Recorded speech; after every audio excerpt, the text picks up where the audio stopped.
ಆಗಿ 5 ಜನ ಸೆಲೆಕ್ಟ್ ಆಗ್ತಾರೆ. ಮತ್ತೊಮ್ಮೆ ಬಾರಿ 3 ನಿಮಿಷದ ನಂತರ ರೌಂಡ್ ಆಫ್ 5 ಅಂದ್ರೆ 5 ಜನ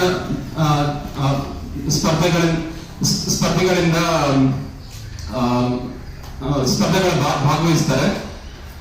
ಮತ್ತೊಮ್ಮೆ ರೇಸ್ ಮಾಡಿದಾಗ ಅಲ್ಲಿಂದ ಇನ್ನ ಇಬ್ರು ಎಲಿಮಿನೇಟ್ ಆಗಿ ಲಾಸ್ಟ್ ಅಲ್ಲಿ 3 ಜನ ಉಳ್ಕೊಂತಾರಲ್ಲ, ಅವ್ರ ನಡುವೆ ಮತ್ತೊಮ್ಮೆ ರೇಸ್ ನಡೆಯುತ್ತೆ. ಈ ತರ 3 ಸಲ ನಡೆಯುತ್ತೆ 3 ನಿಮಿಷದಲ್ಲಿ. ಸೊ ಈ ಫಾರ್ಮ್ಯಾಟ್ ತುಂಬಾ ಚಾಲೆಂಜಿಂಗ್. ಬರೀ ಸ್ಪೀಡ್ ಮಾತ್ರ ನೋಡಲ್ಲ, ಎಂಡ್ಯೂರೆನ್ಸ್ ಕೂಡ ನೋಡ್ತೀವಿ ನಾವು. ಲ್ಯಾಕ್ಟೇಟ್ ಟಾಲರೆನ್ಸ್ ಅಂತ ಒಂದು ಟರ್ಮಿನಾಲಜಿ ಇದೆ.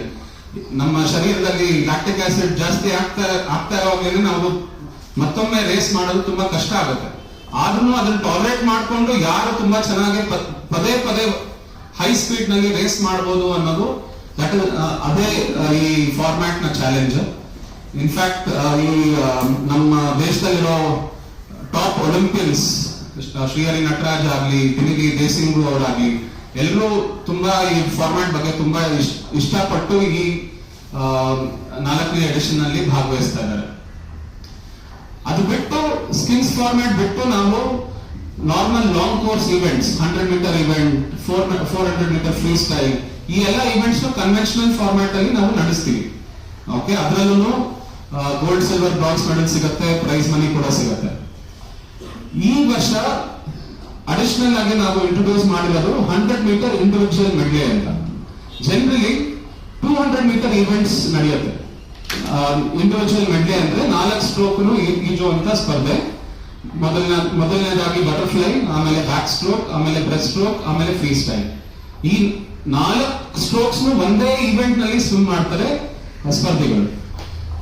ಆದ್ರೆ ಜನರಲಿ 200 ಮೀಟರ್ ಇವೆಂಟ್ಸ್ ಇರುತ್ತೆ. ಆದ್ರೆ ಇವಾಗ ನೀವು ನೋಡಿರ್ಬೋದು IPL ಆಗ್ಲಿ ಇಲ್ಲ PKL ಆಗ್ಲಿ ಎಲ್ಲಾದ್ರೂ ಶಾರ್ಟರ್ ಫಾರ್ಮ್ಯಾಟ್ಸ್ ಇನ್ನ ಜಾಸ್ತಿ ಅಟ್ರಾಕ್ಟ್ ಮಾಡುವಂಗೆ ನಾವು 100 ಮೀಟರ್ ಇವೆಂಟ್ ನ ಶಾರ್ಟ್ ಕೋರ್ಸ್ ಸ್ವಿಮ್ಮಿಂಗ್ ಪೂಲ್ ಅಂದ್ರೆ 25 ಮೀಟರ್ ಪೂಲ್ ಅಲ್ಲಿ ಇಂಟ್ರೊಡ್ಯೂಸ್ ಮಾಡಿದೀವಿ.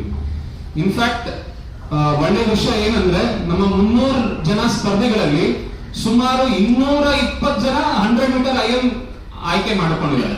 ಅಂದ್ರೆ ಇದರಿಂದ ಏನ್ ಅರ್ಥ ಆಗುತ್ತೆ ಅಂದ್ರೆ ಎಲ್ಲಾರ್ಗು ನಮ್ಮ ಈ ಫಾರ್ಮ್ಯಾಟ್ ಆಗ್ಲಿ, ಹೊಸ ಇನೋವೇಷನ್ ಆಗ್ಲಿ ತುಂಬಾ ಇಷ್ಟ ಆಗ್ತಾ ಇದೆ. ಈ ತರ 100 ಮೀಟರ್ ಇಂಡಿವಿಜುವಲ್ ಮೆಡ್ಲೆ ಆಗ್ಲಿ, ಸ್ಕಿನ್ಸ್ ಫಾರ್ಮ್ಯಾಟ್ ಆಗ್ಲಿ, ಅದರಲ್ಲಿ ಅದರಲ್ಲಿ ಸ್ವಿಮ್ಮಿಂಗ್ ಮಾಡಿ ಭಾಗವಹಿಸಿ ಗೆಲ್ಲುವ ಜಾಸ್ತಿ ಆಸಕ್ತಿ ಇದೆ ಸ್ವಿಮ್ಮರ್ಸ್ಗೆ. ಸೊ ಅದೇ ನಮ್ಮ ಕಾಂಪಿಟೇಷನ್ ಸ್ಪೆಷಾಲಿಟಿ. ಇವಾಗ ಕೋಚ್ ಅಂಕುಶ್, ನಮ್ಮ ಲೀಡ್ ಕೋಚ್ ಅಂಕುಶ್ ಕಂದರ್ಕರ್ ಅವರು ನಮ್ಮ ಕಾಂಪಿಟೇಷನ್ ಯಾರ್ಯಾರು ಪ್ರಖ್ಯಾತ ಸ್ಪರ್ಧಿಗಳು ಬರ್ತಾ ಇದ್ದಾರೆ ಅದರ ಬಗ್ಗೆ ಸ್ವಲ್ಪ ಮಾತಾಡ್ತಾರೆ. You know that you have a folder with you which has a press release in English and there is a press release in Kannada as well, and thereafter we have the event circular which has all the details, and after that we have the names of the lead coaches and the staff members of NSE as well. So another thing that I want to highlight is about the cash prize which is there at stake. So in the last 3 editions we had a cumulative cash prize of 1 million, which is 10 lakh rupees. This time we have raised the bar and this time we have exceeded 10 lakhs.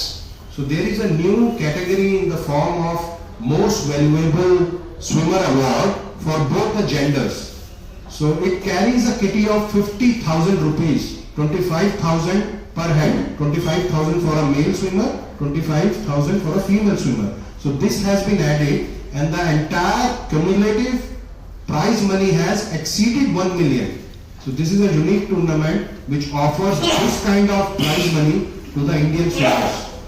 Now I request our lead coach to name a few elite swimmers who will be participating in the competition. ನಮಸ್ಕಾರ.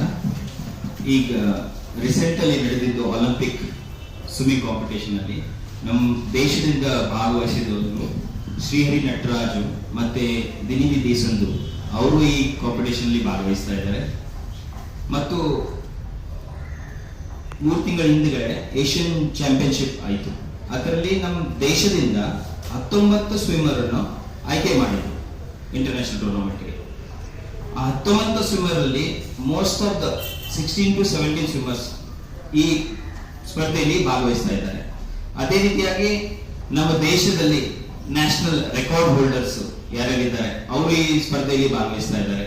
State holders, record holders ಮತ್ತೆ national medallist ಅವರು ಸಹಿತ. So ಅದರಲ್ಲಿ ನೈಶಾ ಅಂತ ಇದ್ದಾರೆ, ವಿಹಿತಾ Naina, ರುಚುದಾ S, ನೀನಾ ವೆಂಕಟೇಶ್, ಮಾನ್ವಿ ವರ್ಮಾ, ಮನಿ ಸಂಡೆಯಲ್ಲಿ swimmers ಅನ್ನ ಎಲ್ಲ ವ್ಯವಸ್ಥೆಯನ್ನು ಮಾಡಾಗಿದೆ. ಸೊ ಅವ್ರದ್ದು ತಿಂಡಿ ಇರಲಿ, ಇರೋದು ವ್ಯವಸ್ಥೆ ಇರಲಿ, ಊಟದ ವ್ಯವಸ್ಥೆ ಇರಲಿ, ಅವ್ರಿಗೆ ರೆಸ್ಟಿಂಗ್ ವ್ಯವಸ್ಥೆ ಇರಲಿ,